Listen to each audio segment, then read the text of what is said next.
Let's get to a story now that we think is worth your time. It's about a doctor who at first glance, you might have some questions about. I know that I did when I was reading this.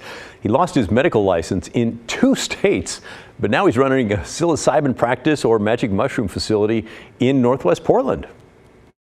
This is a story about a guy who at first glance looks like exactly the wrong kind of person to run a psilocybin service center in Oregon. But in fact, if you spend some time with him and learn his history, you learn that he might be maybe the right guy, maybe exactly the right guy to run a psilocybin service center in Oregon. I love this story. That's Anthony Effinger. He's a reporter at the Willamette Week. He wrote the story. He recently did the story on Dr. Frank Danger Lee, and yeah, that really is his middle name. He ran a chain of pain clinics in Washington State, but his license was suspended back in 2016. The state says the drugs he prescribed led to the deaths of 18 people. Effinger says on its face, yeah, that does look pretty bad. But when he dug in more and talked with Dr. Lee for several hours, he learned it's maybe not so simple. Listen, if you look at Frank Lee's side of the story, he'll say he was, one of the last clinics standing that would help these people, and that he got a lot of people, thousands of people, off of opioids. Now, the state has a different take on that. They say he overprescribed and was running a pill mill. And what we tried to do in our story is show those two sides. All right. Despite losing his license in Washington, the Oregon Health Authority granted Dr. Lee a license to run a psilocybin practice here in Oregon. And he put a lot of money into deciding a place to administer his magic mushrooms.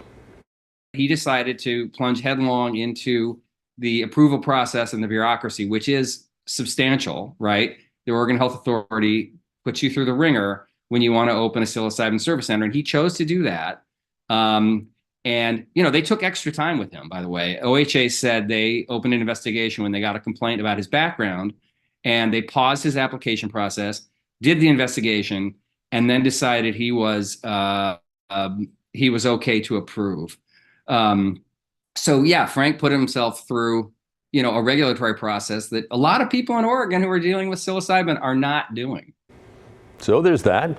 There's much more to the story, by the way. It really does have you rethinking your perspective actually several times as you're reading it. So we think you should really check out the full story. It's right now posted on wweek.com. And while we're talking about the psilocybin industry, another recent article in Willamette Week, we do read it a lot. It caught our attention. It's a great newspaper. You should read it. This one by Grant Stringer. It's all about the first psilocybin service center to close its doors in Oregon. The Journey Service Center was in Portland's Gateway neighborhood in northeast Portland, and the co-owners told Willamette Week the business was pretty good in the fall when they opened up, but then things kind of lagged. If you do any research into legal psilocybin services in Oregon, the first thing you'll see is that it is notoriously expensive to get up and running. We're talking for a customer as well, at least a couple $1,000s for a single trip or appointment. That's pretty steep for the average person trying to get help for things like anxiety, addiction, or trauma. The prices are so high, for the most part, because of the strict state rules and expensive licenses that are required every step of the way, from the people who grow the mushrooms, to the labs where they're tested for potency, to the service centers where you take the psilocybin, and the facilitators who guide you through the process.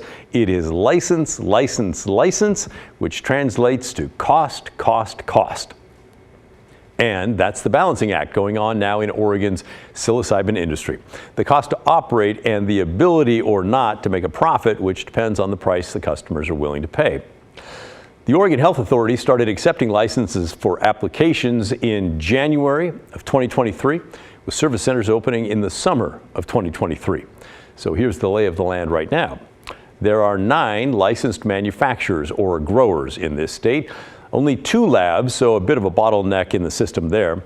24 service centers across the state, although, with this story, it could be 23 now. And nearly 300 licensed facilitators. If you've taken part in Oregon's legal psilocybin program and are willing to share your story with us, send us an email, will you? We'd love to hear from you. The address is thestory@kgw.com, or you can call and leave a voicemail, 503-226-5090. And if you'd like to learn more about the first psilocybin service center to close, with some quotes from the co-owners who have decided it's no longer worth it, check out this article on wweek.com.